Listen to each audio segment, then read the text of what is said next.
Hi, everyone. Welcome to Yachting International Radio. I'm your host, Gabriella, on Diversity in Yachting, and today my guest is Joey Neely. Welcome to the show. How's it going? So far, so good. Thank you for joining me today. I'm super excited to hear what you have to say. So let's introduce you to the viewers and just give us a rundown of like where you're from, what brought you to yachting, good old stuff. Cool. Well, I'm originally from Atlanta, so raised there in a military family. Kind of moved all over, so I'm kind of used to just being all over the place and not really settled down in one place for too long. I got into yachting when I was in DC. I moved to DC with my ex-boyfriend. I worked like right on the wharf where we had like all like the houseboats. Also, all the yachts came through there as well. And then an old friend of mine, Bobo, he bumped into me at a restaurant I was working at. And he's like, "Oh my God, Joey, like, good to see you." I was like, "This is crazy. Like, how are you here right now?" He owns like an old vintage yacht, invited me on. And like, that's when I kind of like got to see like what it was like. I had no idea like what like a crew was. I had no idea like that was even a thing. So it was like my first kind of insight into the whole yachting world. And then after that, I was like, well, I'm over restaurants. I need to get into something that like makes me happier. I want to travel. I want to earn more money, like kind of like save for the future. Mm-hmm. So yeah, that kind of is, what started that. So you were invited on as a guest. So fancy. Yeah. And it was cute. So I'm like, excuse me. So, and did you notice the crew when you got on board? Were you like, wait, who are they? And like, what are they getting paid for this? Or were you just like, right, what is going on? So he had two crew. I met the mate. I didn't see the captain. He was probably, just because they were docked. So the captain was probably like, doing his own thing. Mm-hmm. I didn't really talk to the mate as much as I talked to Baba, who owns the boat. Okay. So he kind of told me like what he did and like what the tasks were. Yeah, like it just seemed like something that I wanted to do. Like I wouldn't be like every day would be different. So that was something that like attracted me to the industry. Yeah. So not so mundane. Absolutely. So you were working in hospitality in the restaurant industry for how in a restaurant. So I'm 30. So I started when I was 18. So that's 12 years. But I spent the past year and a half in yachting. So I probably left when I was like 28, 29. Okay. But yeah, pretty much my entire 20s were just spent in restaurants. But I went to school for marketing. So I'm like thinking that I'm going to go into like the corporate world and then realize that like, I'm not that girl. Like I do not want to be at a desk all day. Absolutely not. So, that's super boring. So after you got the rundown, how did you find information about how to enter the industry, about courses and like, because it's a long process to just get in, right? And a large investment. So what did you do to prepare? How did you do more research to see, is this something I really want to do? Like, so what was the process like? I forgot what the site was called, but it was about like, so I wanted to be on the interior and there was that site where it's like, how to become like a yacht stewardess. I think like all the girls read that. I have. Yeah. So like she has her own like book too. So like I read that and then kind of looked through like all the crew houses. Went to a crew house that I wasn't really like a big fan of, but like in her book, she said it was like, it's the Hilton of crew houses. And it was not. It was very like, I'm not going to talk, bad about this woman, but it was very like, not a cute experience. But she also wrote that book like a real long time ago. Like you're talking about like Julie Perry. Oh yeah. So I read the book too. I read all the blogs. I went to the yacht pages and researched all of the crew houses that were listed there. So I'm sure when she stayed at some of these houses, they were like newer. That's probably way better. Like 90s, But yeah, I've stayed at a couple that I'm like, how is this even still standing? Like, right. Yeah. But she was very informative, so I really do appreciate that. Yeah, so you read all the books and absorbed all of the information and you went to Fort Lauderdale, right? Yeah, in September of 2019. So I got my SCCW then. And then I had like a little bit of money saved up. So I'm like, okay, I'll just stay here, be at this weird crew house and kind of start looking for work. But I'm so used to getting jobs like very quickly. So it was like a culture shock to like not getting what I'm used to, like right off of the bat. So I kind of like took a step back, went back to live with my ex-boyfriend at the time we were together, but to save up more money. And I came back in January 2020. Okay.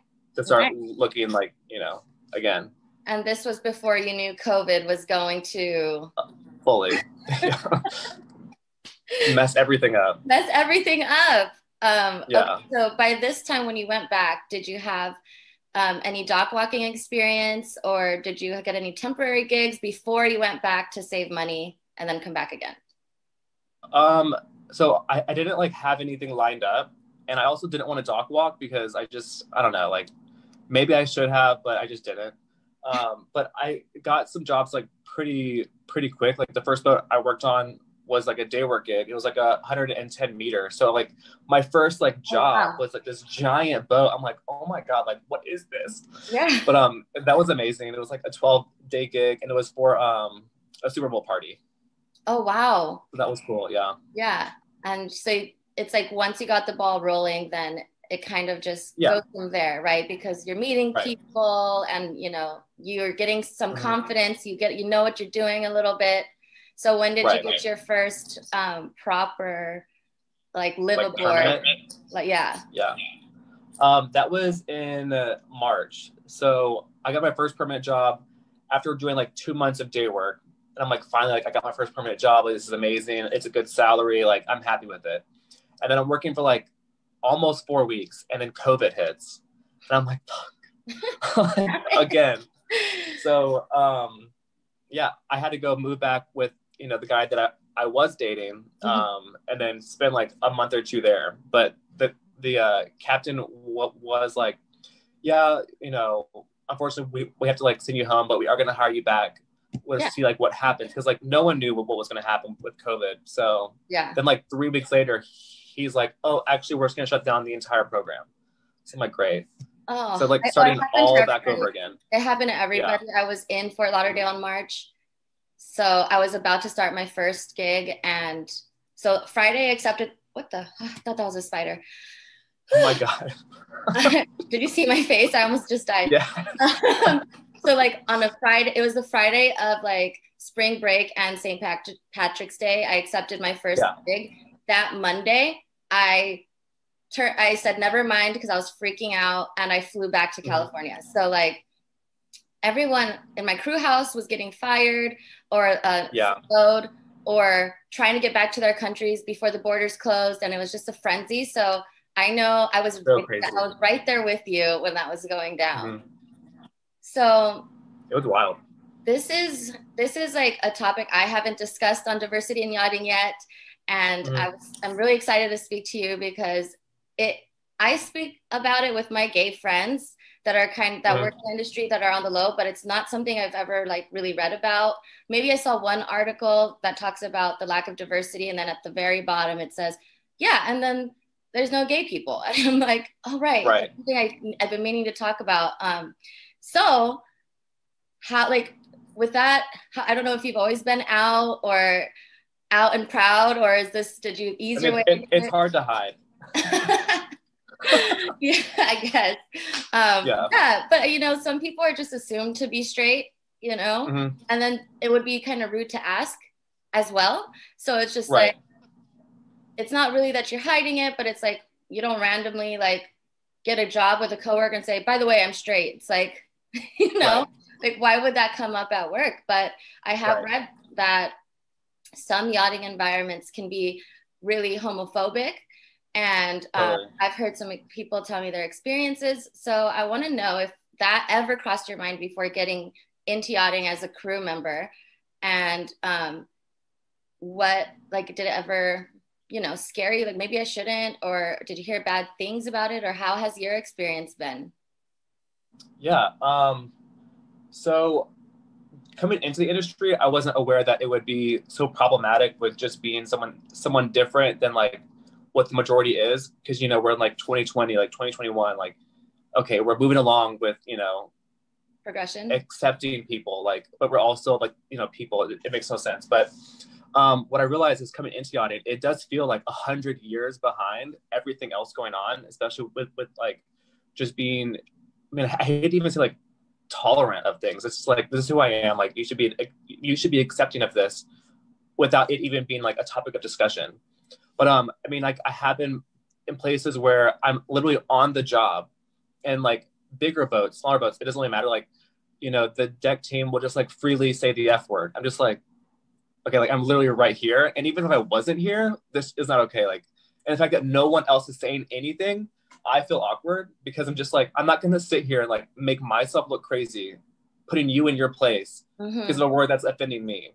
You know what I mean? Right. Like, it doesn't feel good. Because then when everyone has like a collective narrow mindset, the one person that does step up for everyone ends up turning on that one person and making them look like the crazy person. It's like this weird, like, bullying kind of gaslighting situation where it's like, oh, well, let's be careful what we say around him or her now. Like, they're so sensitive, and it's like you get dismissed, you get labeled as sensitive or problematic. And then so you're kind of scared into speaking up about what's right, because now work's going to be awkward. If people don't go, oh my gosh, I'm so sorry, you're right, I'll work on that, and instead, you know, victimize you or single you out, then it makes everything uncomfortable. So have you ever said anything? So moving forward, like when I got onto like, you know, certain jobs that lasted a little bit longer, whether it's like temporary or permanent, like I will bring it up, but I'll bring it up in a way where it's like not meant to be like an argument or a fight. Just like, hey, like, this is, you know, maybe you shouldn't say this, maybe you shouldn't like talk about this in that way. And, you know, just being gay in the industry is just like one aspect of it. Like, I've seen things where like they won't hire a girl because she's like thicker, or, you know, because she's black, or like things like that, where you see it behind the scenes. But it's just like, if that's what your, you know, leader is saying, well, one, like, for right now, like, I'm trying to like get through this and get a job, and like, this might not be my permanent job, but like, how do I educate this person without making myself look like I'm thinking that they're an idiot? Yeah. Like, you're my leader. Why do I have to like sit here and educate you? Oh, wow. You know? Yeah, absolutely. That's a good point. I think that there's a lot of leadership missing. Yes, there's the rank and the hierarchy, but there's a lot of leadership and leading that's just like not there yet, especially if your leader is kind of traditional, old school, or just not like kind of ignorant maybe in certain areas, and they've been able to live that way because yachting is a bubble and you're around a lot of like-minded people. So our industry encourages growth within your position, but not, you know, growth in your personhood, really. Right. So a leader should be the one to lay down the law. Like, we will not tolerate any, you know, xenophobia, homophobia, racism on this boat. And then it's a trickle down effect. But if that's not starting at the top, then how are you going to tell your superior, like, hey, don't say that, I'm standing right here and it offends me, without you maybe getting retaliated against? Right. And also, like, even if I wasn't there, you shouldn't be saying that. Absolutely. You know? Absolutely. And, you know, I interviewed this guy last week, Juno, who said that people say things around him, he's black, about black people, and he's like, excuse me, they're like, oh, well, you're not really black, or you're half black. Oh, fully, You never get like, well, you don't look gay, or you're not really that gay, or whatever. You're like, not gay. You're like, not gay. I can relate to that one because I'm bisexual, so I feel like I get left out a lot because people think it's a phase, or I'm just experimenting, and I'm not really in it. So it's like, okay, well, I guess I just don't count. I'm biracial and bisexual. Damn it, there's nowhere for me. Right. And it's still your truth. So it's like, no one can take that from you. Yeah. So have you ever been in a position where someone didn't want to share a cabin with you because they knew you were gay, or maybe you felt like you're being picked on, or anything like that?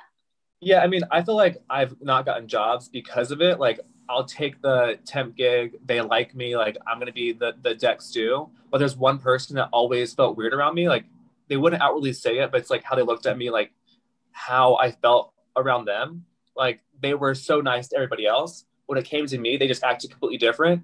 And yeah, like, that would have been the person I would have been sharing a cabin with. So it's like, I didn't get that full-time job. and maybe it's just like my experience, like how I felt in that moment. But yeah, I probably didn't get that job because he didn't want to like stay with me. You know what I mean? It's easier to find someone that like fits in with the entire group than like me being that like, you know, making someone uncomfortable. But again, you're making me uncomfortable. Yeah. You know? It's just, it's obviously I won't ever understand it. I try to empathize as much as I possibly can, but like, yeah. you know, especially some of us that have been through adversity or we are different, we tend to be able to empathize with people differently. And I even feel like I give people excuses sometimes where I'm like, well, maybe they grew up in a small town, or maybe their parents were racist, or maybe it's like we're always giving people passes and trying to meet them halfway, but it's like sometimes you don't get the same in return. Right. Which is kind like of, you have to be calm, cool, and collected, but they don't have to. Exactly. And you have to watch what you say and watch your body language, but they don't have to. They can just do and say whatever they want. And it's it makes your job a little bit harder, right? Because not only are you trying to actually perform, and if you're on the interior, keep a smile on, but then you're also thinking about all these other things like obstacles and not just focusing on your job at hand like everyone else can, you know? I mean, I've been in jobs where like I was on time or early, stayed on like the latest, and there were people that would like show up late, barely work, like leave early, and then they're getting like praised. And the moment like I make one mistake, even if it's out of my control, I'm like punished for it. I'm like, what is happening? Like you are seeing this person fail every day and they're just getting, you know, a free pass every single day. It's like, what is that about? See, I always notice things like that because I was in the military at one point. I was in the Army, and there was only like 5 girls in my company of 120 people. And I just felt like I tried to lay low, but I was getting so much attention all the time. And it was mostly negative because, you know, I was always getting stared at. Stare at someone else. Maybe you wouldn't catch me on my phone so much if you were paying attention to other people because he's on his phone, he's on his phone, she's on her phone. Why are you always looking at me? And so I always try to contribute it to like, maybe it's a rank thing. Maybe this person just has more rank than I do. Or maybe they, you know, I'm a greenie or I'm the lowest rank on this boat. So I get all of the flack, but like, it's hard to think like, if this person is my peer, my equal, they're not my boss, they're not below me, we're on the same page. Why can they get away with X, Y, and Z? But I'm always put on Front Street or I'm blast. Like, and I'm like, because I'm a girl, or it's because I'm, you know, small, or because I'm, you know, black, or whatever the case may be. And it's hard not to think that when most oftentimes in your life, that tends to be a reoccurring theme. And some people just get to slide under the radar and like climb the ranks and like, you know, usually they're ass kissers in my opinion. But like, yeah, it can be really frustrating and it's hard to think like, is it because I'm different? Hard not to think, is it because I'm different? You know? Have you ever had to like really confront someone that was really maybe not giving you credit where credit's due or constantly saying things? Yeah, I mean, I'm not one to like be afraid of telling people how I feel, but like I always have to like make sure it's the right moment and like the right time so I don't come off like I'm just being someone that has all these opinions. But yeah, I mean, I've definitely stood up for myself. Has that like helped me in the long run? In this industry, maybe not, but like in other places where I've worked, yeah, it's made me seem like I'm trying to like make the group better and not make it, you know, more separated. But for some reason in yachting, it doesn't work that way. Like it just makes it worse. It seems like in yachting sometimes you can't be honest fully, like and I feel like maybe for people that are the cookie cutter heterosexual like white prototype of yachting, that they are allowed to let their guards down and be themselves and there's no consequences to that. But sometimes when you're different or you're a minority, I feel like you can never really fully like let your hair down and be yourself because you have to have your guard up because, you know, you're already different or you're already standing out and you don't want to bring more attention to yourself, right? So I find that really interesting. Like, how can you bond with your crew and feel a part of the group if you can't fully be yourself and express yourself naturally? Oh yeah, and there's people within the crew sometimes where like they'll get you to put, I don't know, this is like paranoia, but like they'll get you to like, you'll put your guard down and then they'll be like all nice to you, but then they'll like run and say all these things about you. I'm just like, well, what? Like, how should I trust you? And I live and work with you. You know what I mean? Like, yeah. How's that make any sense? I mean, and if we're in a crisis situation, I'm supposed to save your life, but now I don't trust you. Right. How do I know you're going to save my life? And not just be like, bye, totally. I'm out. Oh God, yeah. Oh man, that's happened to me before, where I was just getting ratted on left and right, like, and that's terrible. Like, and I couldn't figure out who the mole was, but I wasn't doing anything wrong. I was doing the same thing as everyone else, but I was new and I was temp, so everyone else had like a tight-knit group before I got there. Yeah. So I just, I thought I was just trying to fit in and be a part of the group, but then it was like, and I'm just like, right. I can't win with you guys. I really can't. Anyway, the show's not about me right now. No, I love it. Should I Venmo you for like a therapy session? Oh my God. No, but like I also give out 3 therapies, so it's fine. I love that. I'm signing up. Have you ever like dated another yachty, and have you ever worked with any other gay, straight, lesbian yachty? Like I haven't like dated any yachties. I mean, like I've gone on dates with like, I went on date like with like one captain, but like it just wasn't working out because I don't know, like he was very like, I don't know, hopefully he doesn't see this, but he was very like, okay, so there are gays that like want to be like assimilated with straight people, so they'll act a certain way to like, get into their groups. I'm not really like that because I just can't be anything other than myself. Yeah. So like I think he was just like afraid of like how honest I was with me, because he wasn't giving me like very much. I'm like, this isn't gonna work out. Yeah. And then I have hooked up with like some guys that were curious, but like that's just like normal. Straight guys are always gonna do that. They're always gonna like say that they're one thing and then they're completely different behind closed doors. So no, absolutely. The answer is no. Yeah, for sure. Well, I mean, I've never dated a captain, so you've gotten further than me.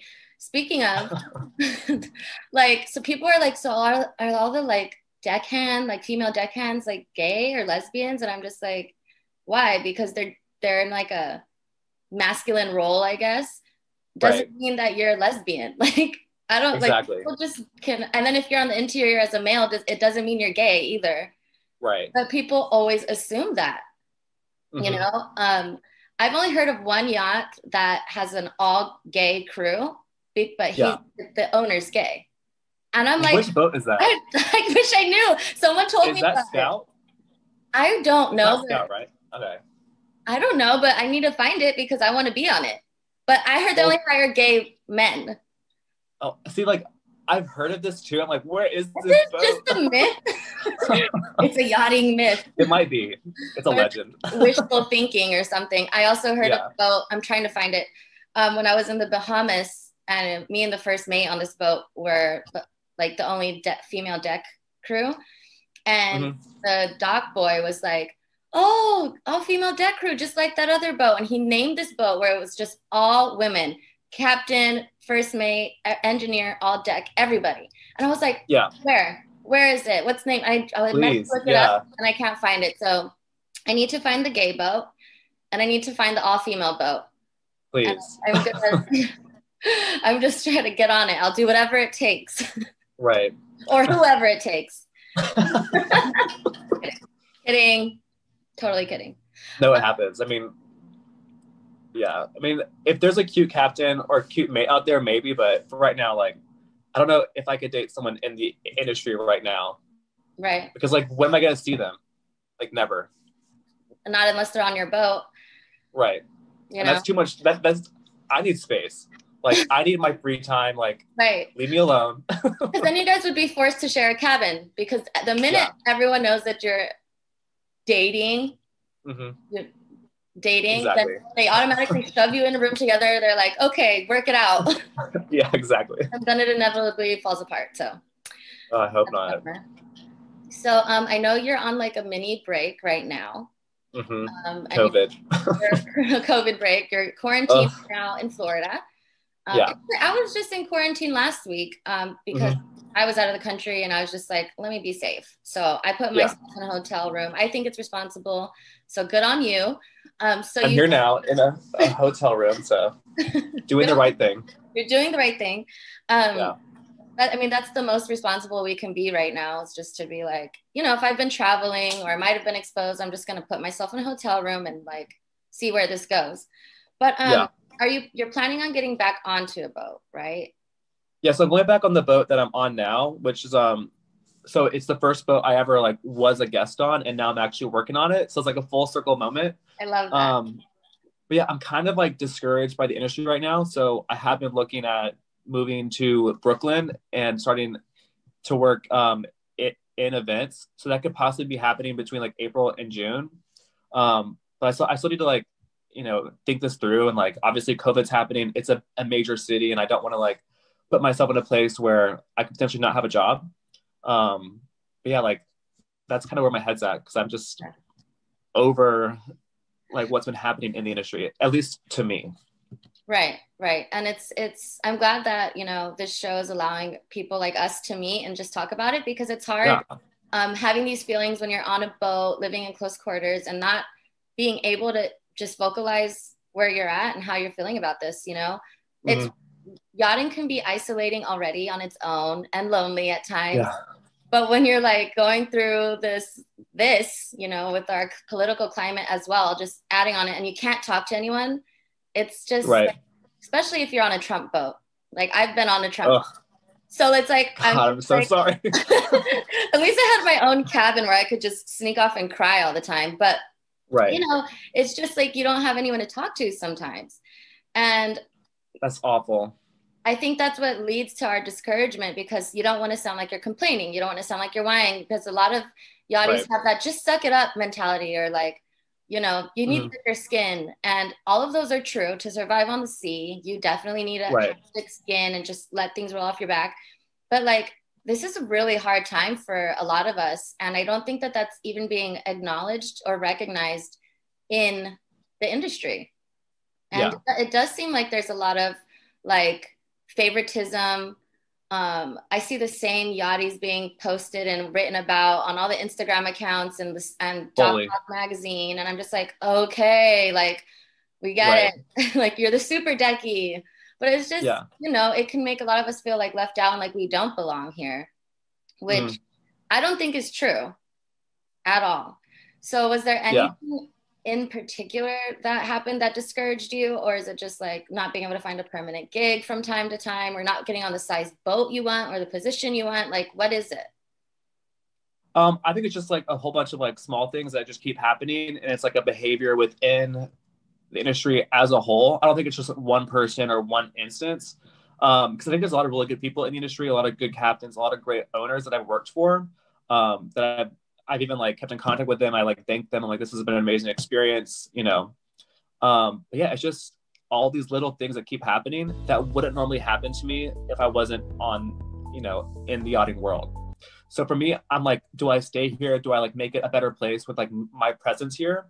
Is that meant for me? Or should I just leave and go follow like a place where like I'm gonna fit in better and like be able to succeed, not quicker, but like at a pace that like I'm comfortable with? Absolutely. So I think that's kind of where my headspace is. Yeah. And you're not the first person I spoke to that has the same feeling. I mean, I've never had problems with the owners that I've worked for, ever. Yeah. And they leave like, you're great. Oh my God, it was so nice to meet you. Can't wait to see you again. And then I'm not offered a permanent contract, but no one has said why. It's just, oh, we're going to the shipyard, or we're going back down to skeleton crew, or whatever it is. And I'm just like, okay, well, if there's a problem with my work, like, what is it, or whatever. And it's always, no, you're great. But I'm just like, it's hard to figure out like who's going to tell you the truth and who's going to want to invest in you. Like, I think that's all it takes. Like, no one is the perfect crew member right from the beginning, you know? Yeah. So it's like, you need people to hire you that like don't have any prejudice or bias and want to take you under their wing and want to see you succeed. And I just think with COVID and people running on skeleton crews and this, that, and the other, there aren't many like higher ups out there right now that are investing in people. Maybe it's because there's not a budget, because charters have been canceled because of COVID, or they're just looking for that same prototype of yachty that we see on so many boats. I can't figure it out either. I'm taking a break. Yeah. I'm like on like my second month now, and I just started applying to jobs like last night. Like, all right, Gabby, come on, got to get back out there. Get back out there. Yeah, but I do agree with what you're saying about the whole like not knowing. Like, I've experienced quite a few times where like they'll say something, but they're not giving you like the full story. Not that they have to tell you everything, you know. Obviously, like I'm a stew deck or like a mate. But if it's involving me leaving or not coming back, at least tell me why. Like, don't just leave me like wondering, and then now I'm thinking like, oh, is this because of me, or did I do something that I don't know that I did? Like, I don't think that's not a lot to ask for, to just tell me like the reason why. You won't hurt my feelings. I just get to go with the information and make myself better. Right, but some people don't want to see us make ourselves better. Some people don't want us here in general. So why would anyone give me a tip that might help me forward my career if they don't think I belong here in the first place?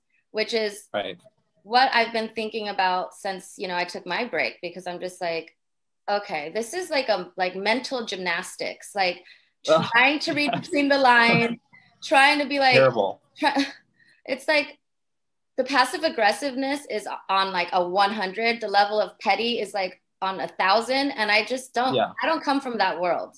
You know, I'm not a mean girl. I don't understand that level of passive aggressiveness that tends to be like rampant in this industry, where it's just like, no, everything's fine. You're great.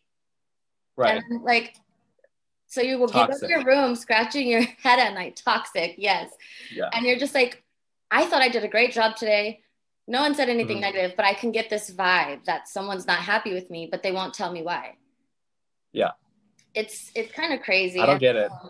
I think your mental health has to be on like a full tank before you get your first job.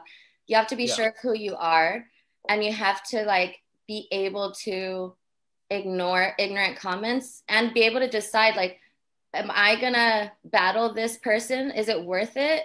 Or is it just gonna make my life harder and make me unhappy? And that's just a lot of things that, you know, being a minority in an industry like this, you have to think about. Right. You know? I don't know how competitive you are, you know? But like, I find people that are competitive, they're like, no, the more people that put me down, the more motivated I get. I mean, I can be like that if I feel like the return is worth it. But sometimes I'm like, this is just like not good for my mental health in general. Well, especially if it keeps happening over and over and over again. You're like, is there going to be like a breaking point where like I start to benefit, or it's just going to continue to get worse? Because I can go somewhere else and like get praise for what I do, and like, you know, accomplish things that are going to benefit me in the long run, and also other people around me if I'm on a team. So like, I don't have to like accept all of this if I don't want to. Right. And I feel like a lot of yachties do accept abuse, especially if they go into the industry straight out of high school and they just don't know any better and they're very young. And I think that also sets the tone. Like, well, if like when you join the industry later, like we did, you joined at 28, I joined at freaking 31. Like, it's, first of all, it's hard to take advantage of me. Like, so if you're going to offer me below industry standard, I already know, no. Yeah. Good. And I will not accept abuse at all. I don't care about rank when it comes to this point. Like, talk to me like you talk to everyone else, or give me a chance to prove myself, but don't like harass or abuse me, because I will not stand for it. You know? It's just decency. It's just treat me like a human, and I'm a grown ass woman. So, you know, come correct, sir. Thank you. You know? But, you know, just even defend, like being assertive sometimes in this industry is perceived as being defiant or insubordinate, which what creates this like murky gray area that allows abuse and harassment to slip through the cracks, you know? Yeah, totally. But you're I wish I had an answer for that. I don't know. I mean, I'm coming to you for the answers. I thought you had all the answers. Not yet. Give me one more year. Please stick around. So you're a mate right now, right? So yeah, it's just me and the captain right now on this boat. It's like mate, yeah, but I'm doing like things like on the interior and on the exterior, helping in the engine room too, like wherever I can. I'm not like, mechanically minded. Like I'm not gonna be like an all-star in that realm. But like if you show me something, I can do it. Yeah. So like if the captain's off the boat and an alarm goes off, you know where to check and how to turn it off, or Exactly. the generator goes out, you know how to turn it back on, stuff like that. With some advice, yeah, totally. With Google, YouTube. Right. Yeah, I hear you. Well, that's pretty cool. So the goal is to be on the interior. I want to get more into that realm, but it would take like probably a bigger boat and working with like 3 or 4 people. Right, like a full crewed up, like 4th stew, 3rd, 2nd chief, and all of that. So would you be more on the service side because you had a background in hospitality? Or I prefer service. I prefer service because I like to like plan, events and like dinners and like theme parties. Like I excel in that realm. But yeah, like I'm still okay like doing laundry and like housekeeping. I'm not against to like working hard. Yeah. Yeah. We need to see more male stewards, honestly. Like, yeah, totally. Like I wonder if boats turn down males that want to be on the interior just because they're males. Definitely, like 1,000%. It seems like some of these clients just want to see hot young chicks serving their cocktails and like doing their laundry. Right. It's such an ancient way of like life. It's weird. It's so weird. Like, because I prefer to be on deck and like getting my hands dirty, and like you and I are exact opposite in that way, Right. Like I know you work on deck too, but like if you had to choose, you would choose interior and I would choose deck, but I keep getting interior roles. Let's switch. No one's hiring me as a deckhand. I'm like, I'm a switch. Yeah. Definitely. I'm a switch, okay? Like I can do both, but I prefer being outside. Like, can we break these gender roles and like heteronormative like standards and just open the industry up a little bit and catch it up with the times? Because this is getting like, just outdated. Well, it's also putting the talent where it needs to be. So like if you have a talented deckhand who's on the interior, you're just wasting everyone's time. Like exactly, like you would do better outside if you have talent outside. So like why are you inside? I really ask myself that question every time I'm, taking out the trash or cleaning a toilet. I'm just like, yes, I'm good at detailing. I can clean, I can do this, but like my energy and passion isn't shining through. Right. Because I would rather be like polishing stainless steel outside in the sun, Yeah. So like we gotta like change this, and that's if everyone that's different, like you, me, Simone, Juno, just quits every time because and like that's benefiting them like in what they want, like but like they the toxic environment, the people that like drive that, like that's what they want. That's not everybody in industry though. No, it's definitely not. So I can't. And I'm living for all of these communities that are popping up, like the Girls on Deck on Facebook. It's like all female engineers, deckhands, captains in there. Love that. And then we have like a Black Yachty WhatsApp group. And then there's empowering women on deck. Maybe one of us should start an LGBTQIA Facebook group. Yachties. Why not? That wouldn't be a bad idea. I haven't seen one. It'd be like 10 people, but let's do it. Yes, but maybe we would be able to draw more people to gay people into the industry. Maybe we're just in the closet or just like non-existent, but we don't know because there's no safe space for us to talk about it. No, like I'm totally down.